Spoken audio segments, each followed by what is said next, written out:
So, kamusta po mga ka-Streetwise? Ako po si Takero Miyamoto at welcome po sa aking munting channel. So, tulad nga po na sinabi ko kanina, okay, si Larry Gadon po ngayon ay nangaaway na. Okay? So, ang inaaway ngayon ni Larry Gadon is yung mga DDS vlogger. So, ang sabi nga po ni Larry Gadon, matatalo na daw po si Sara Duterte kung tatakbo daw po siyang presidente. At syempre may video tayo dito.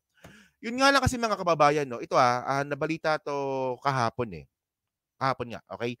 So, sabi dito, okay, galing itong Philippine Star. Okay? For the first time since 2022 election, Vice President and Education Secretary Sara Duterte obtained lower satisfaction and trust rating than President Marcos in quarterly survey conducted by Okta Research Group. Okay?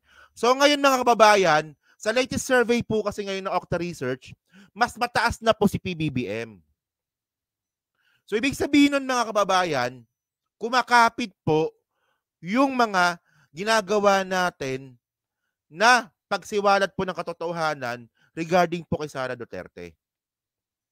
Okay? Kasi ngayon mababa na siya ngayon kay PBBM eh. So ito ang nakalagay dito, no? So sabi dito, naka lang okay, Marcos VP Sara trust rating, performance rating decline. Okay? So nag-decline naman silang dalawa. So bale si PBBM ngayon ay merong 69% approval rating at saka tama ba? Okay, approve rating at saka performance rating naman na 65%. Actually, mataas pa rin po ito kasi positive naman to eh. Hindi po katulad ng panahon ni Gloria na si Gloria po ay pumapalo po ng negative. Naalala ko yun eh, bata pa ako nun eh. Kapag meron pong survey, si Gloria po negative. Si PBBM po ngayon, mataas pa rin po ito. 69%, 65%. So kasi, alam naman po natin, ang mga Pilipino po kasi, bawat nangyayari po sa Pilipinas, sa presidente po yung sisi. Natural po talaga yon. Okay? So ngayon, pagdating naman po kay Sara Duterte so tandaan nyo yung numbers 69 at 65. So pagdating naman kay Sara Duterte, pumalo naman siya ng 68 at saka 64. So bahagya lang naman, no? Mataas ng 1% si PBBM, di ba? So ngayon mga kababayan, ibig sabihin nito, naliliwanagan na po yung mga tao na talagang boba po talaga si Sara Duterte. Naliliwanagan po talaga yung mga tao ngayon, unti-unti na po silang naliliwanagan na wala po talagang kwentang Vice President at Deputy Secretary si Sara Duterte. Okay. So una, bago tayo mag-continue, syempre, congratulations sa atin kasi tagumpay tayo sa ginagawa natin na mamulat po ang mga tao regarding po kay Sara Duterte. Kasi isipin nyo naman mga kababayan, pag si Sara Duterte po maging presidente sa 2028, lahat po na pinaghirapan ni PBBM mababaliwala. Agree naman kayo doon, di ba? Lahat po ng mga ginawang maganda ni PBBM, mababaliwala po yan pag si Sara Duterte po ang maging presidente. Okay. So ngayon, ang sabi ni Larry Gadon, ito, matatalo na daw po si Sara Duterte kung siya daw po ay tatakbong presidente sa 2028. So syempre, todo react dito ang mga DDS. Ang nakita ko na kanina na nag-react dito si Zoraida. Zoraida ba yon? Si ano? Si Trixie? Trixie ba yon? Okay, sige. So panoorin natin itong sinabi ni Larry Gadon Sige. Malaki ang posibilidad na si Sara ay matatalo sa 2028 kapag siya ay tumakbo na presidente. Kasalanan ito ng mga DDS vloggers at mga DDS supporters at ng kanyang ama. Araw-araw nyo ba namang tuligsain na bangag at adik si Presidente Bongbong Marcos? Sigurado na mawawala ang suporta ng mga Marcos loyalists at mga Ilocano at mga Waray at mga Ilonggo na may simpatiya kay Presidente Bongbong Marcos. Hindi na ninyo maaasahan na magiging kakampi ang mga Marcos loyalists, mga Ilocano at mga Waray at mga Ilonggo na mga Marcos supporters. Itawagin yung bangag at adik ay natural, sinaktan nyo na ang damdamin ng mga taong ito. Alalahanin ninyo na sa loob ng mahigit 30 taon ay wala nang ginawa ang mga kalaban na tuligsain ang mga Marcos at si BBM. Andyan na lahat ng klase ng paninira no, tinawag na mga human rights violators, na mga mamamatay tao, na mga magnanakaw, kung ano-ano ang mga ipinukol na paninira sa mga Marcos. Ano ang nangyari? For the first time in the history of Philippine politics and Philippine elections, nagkaroon ng 31 million na boto sa presidente, at yan ay walang iba kundi kay BBM. At for the first time, nagkaroon tayo ng majority elected president. So, saan napunta yung more than 30 or about 36 years na paninira sa kila BBM? Wala. So, ngayon, tawagin yung bangag at adik si BBM na lang, lahat naman yan ay puro kasinungalingan at paninira, ay sigurado na hindi iboboto si Sara. So, sa 2028, asahan nyo matatalo si Sara dahil sa kasalanan ninyo, kagagawa ninyo na mga DDS supporters, mga DDS vloggers at ng kanyang ama. Okay yan ha. So malinaw sinabi ni Atty. Larry Gadon, no? Okay. So teka lang ha, bago tayo mag-continue, no? So yung nag-like na po sa video natin ngayon is 700.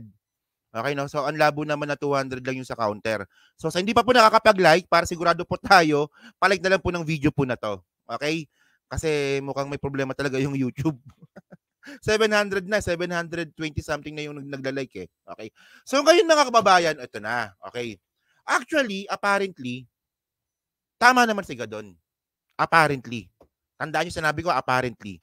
Apparently, tama si Gadon. Oo.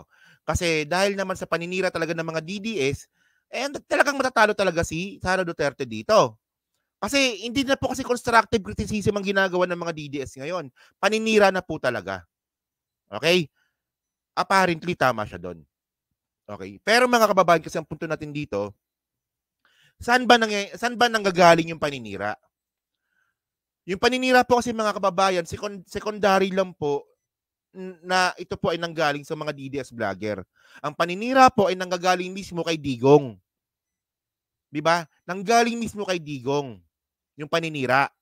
So, ang nagiging echo lang kasi dito, yung mga DDS vlogger. Okay. So, ngayon mga kababayan, okay, tama naman si Larry Gadon dito na dahil po sa paninira ng mga DDS kay PBBM, matatalo si Sara Duterte. Pero mga kababayan, may mas pinakamalaking dahilan pa talaga kung bakit matatalo si Sara Duterte. Ito po ay ang kanyang performance. Yan. Bukod nga po sa paninira na ginagawa ng mga DDS, bobo din po talaga sa performance si Sara Duterte bilang DepEd Secretary. So katulad nga po nito, di ba? Billions worth of learning materials being held hostage. So ito no, kasama ito sa rally natin eh. Noong May 17 na yung mga learning materials po ay na-hostage po ng Transpac. So kapalpakan ni Sara Duterte yan. So walang pambayad yung DepEd. So ang ginawa ng Transpac, hinostage yung mga gamit po ng DepEd. So kapalpakan ni Sara Duterte yan. Pangalawa, marami yan eh. Oh. DepEd has 5.5 unremitted taxes, insurance, contribution from personnel. So ito po yung galing sa teachers. 'Di ba? So nagkaltas po yung DepEd ng sweldo ng mga teachers, hindi po ito na-remit sa tax, sa GSIS at saka sa PhilHealth. Oh. So mga kababayan, kasi ang pinupunto lang natin dito, matatalo si Sara Duterte bilang DepEd Secretary, hindi lang po dahil sa mga DDS, kundi din po dahil din po sa kapalpakan niya bilang DepEd Secretary at bilang Vice President. Agree, di ba? Agree ba kayo doon, di ba? Secondary lang po yung paninira eh. Mas matatalo po si Sara Duterte kasi po boba po siya. Ayun po yon.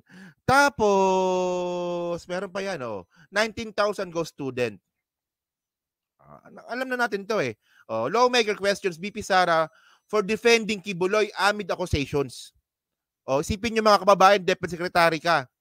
Pero, sumusuporta ka kay Kibuloy na sinasabing sex offender. Di ba? Tapos, marami yan eh, unlimited, ito pa, unlimited DepEd funds flag as SC studies please versus Duterte expenses. Okay, di ba? So, ito yung deduction eh. At tapos, ito pa. Ito yung malupit. Sara eyes tie up with China on education youth development. Dito po talaga ako nagtataka mga kababayan at dito po talaga ako galit na galit kay Sara Duterte. Bilang Deputy Secretary, bakit ka papayag na magkaroon ng tie-up ang China sa youth development at saka sa education ng mga bata? May problema na po tayo sa pananakop po ng mga sindikato ng China ng mga Chinese citizens sa Pilipinas. Tapos itong si Sara Duterte naman, gusto pang magkaroon ng youth development sa China at saka education. Oh. 'Di ba may problema na nga tayo kay Alice Guo? 'Di ba may problema na nga tayo kay Michael Yang at saka dito kay Willie Ong? 'Di ba may problema din po tayo sa money laundering? Tapos itong bobita na Sara Duterte, gusto pang magkaroon ng tie-up sa China. Oh. Ito mga kababayan, may mga ebidensya po tayo dito. May mga article po tayo pinapakita dito. Hindi po tayo naninira. Ito po ay katotohanan. Hindi po tayo katulad ng mga DDS na basta lang makapag-content kahit wala na po sa hulog at wala na nga pong maayos na common sense, salita lang sila ng salita. Tayo po, may ebidensya po tayong pinapakita. Oh. Tapos meron pang problema sa WPS. O, di ba? O, tapos, ito pa, no? O, Sara blames rallies for 2 million drop in enrollment. O. So, last year, mga kababayan, yung enrollment kasi, mga kababayan, ng mga estudyante, bumagsak po ng 2 million. Tapos, ang sinisi ni Sara Duterte, rally. Tama ba yon? Rally ang sinisi ni Sara Duterte. Eh, bubita talaga. Bubita talaga, mga kababayan. Oh. Natawa naman ako dito. Stupid Senator Puncher. Natawa naman ako sa pangalan mo, sir.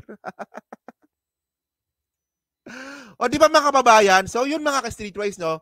So, kayo mga kababayan, no? So, dyan po, kung ilan man ang nanonood ngayon, so ano nga po masabi nyo nga po dito sa pagbagsak nga ng trust rating at saka approval rating ni Sara Duterte. At kayo ba, siguro naman mag-agree naman kayo, no? Dyan po sa Team Replays, no? Na ang pinaka dahilan kung bakit talaga matatalo si Sara Duterte bilang presidente sa 2028, kung tatakbo nga siya, bukod po sa paninira ng mga DDS, andyan din po yung mismong performance po ni Sara Duterte. Pero, ewan ko lang, no? Tama naman si Larry Gadon, pero ito hindi ko naman sinasabi to, no? Meron po din po kasing mga PBBM supporter na critic ni Larry Gadon. So, ang isa kasi sa mga question nila kay Larry Gadon, bakit hindi mabanatan ni Larry Gadon ang mga Duterte? Ayan, hindi ako may sabi niyan, ha. Yung mga kakilala po natin na kritiko ni Larry Gadon, isa yan sa kritik nila.